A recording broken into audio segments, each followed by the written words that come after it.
నమస్తే, నేను మీ చంద్రశేఖర్ కండవల్లి. నాగబాబుకు మంత్రి పదవి ఇవ్వొద్దు. 3 సార్లు హ్యాట్రిక్ కొట్టిన హిందూపురం ఎమ్మెల్యే బాలకృష్ణకు మంత్రి పదవి ఇవ్వాలంటూ టీడీపీ శ్రేణులు సోషల్ మీడియాలో హల్చల్ చేస్తున్నారు. ఇటీవలే నాగబాబు ఎమ్మెల్సీగా కొత్త బాధ్యతలతో ఉన్నారు. ఆయన దూకుడుతో కూడిన రాజకీయాన్ని స్టార్ట్ చేశారు. అంతేకాకుండా నాగబాబుకు మంత్రి పదవి ఆఫర్ కూడా ఉంది.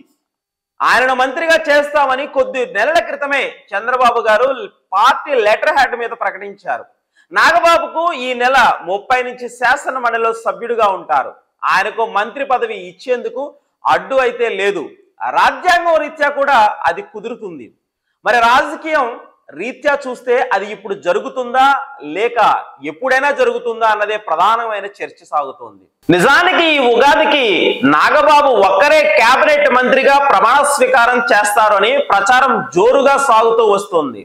నాగబాబు ఒక్కరే ఛాన్స్ ఇస్తే జనసేన మరింత హైలైట్ అవుతుందన్న వాదన టీడీపీ వర్గాల్లో ఇప్పుడిప్పుడే బదులవుతుంది. జనసేన ఆవిర్భావ సభలో పవన్ చేసిన వ్యాఖ్యలు, నాగబాబు కామెంట్స్ పట్ల టీడీపీ శ్రేణులు ఆగ్రహంగా ఉన్నారు. మరోవైపు చూస్తే హ్యాట్రిక్ ఎమ్మెల్యేగా ఉన్న బాలకృష్ణకు మంత్రి పదవి ఇవ్వకుండా నాగబాబు గారికి ఇస్తారా అని సోషల్ మీడియాలో బాలయ్య ఫ్యాన్స్, టీడీపీ శ్రేణులు రచ్చరచ్చ చేస్తున్నారు. ఈ క్రమంలో నాగబాబుకు మంత్రి పదవి ఖాయమేనా అనే కొత్త సందేహాలు వ్యక్తం అవుతున్నాయి. నాగబాబుకి మంత్రి పదవి ఇవ్వాలనుకున్న అది రీషఫ్లింగ్ లో కూడా ఇవ్వచ్చు అని మరో మాట వినిపిస్తోంది. ఈ ఏడాది జూన్ 12తో కూటమి ప్రభుత్వానికి తొలి ఏడాది పూర్తి అవుతుంది. దానితో కూటమి ప్రభుత్వంలో మంత్రుల పనితీరు మీద సీరియస్ గానే మదింపు చేస్తారని అంటున్నారు. కొందరు ఇన్, కొందరు అవుట్ అవుతారని కూడా అని అంటున్నారు. ఆ నేపథ్యంలోనే కొత్త వారిని తీసుకుంటూ వారితో పాటు నాగబాబును కూడా చేర్చుకుంటే ప్రత్యేకంగా ఆయన కోసం మంత్రి పదవి ఇచ్చినట్లుగా ఉండదని లెక్కలు కడుతున్నట్టు తెలుస్తోంది.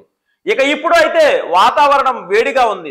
టీడీపీ జనసేనల మధ్య గ్యాప్ ఉందని అంటున్నారు. దానితో ఈ నేపథ్యంలో గనక మంత్రి పదవి నాగబాబుకు ఇస్తే ఏ విధంగా పరిణామాలు ఉంటాయో అనే చర్చ కూడా సాగుతోంది. సో నాగబాబుకు ఉగాది వేళ మంత్రి పదవి ప్రమాణం ఉంటుందా లేదా అన్నది సరికొత్త చర్చ. చూడాలి మరి ఈ ప్రచారంలో నిజమెంత ఉందో.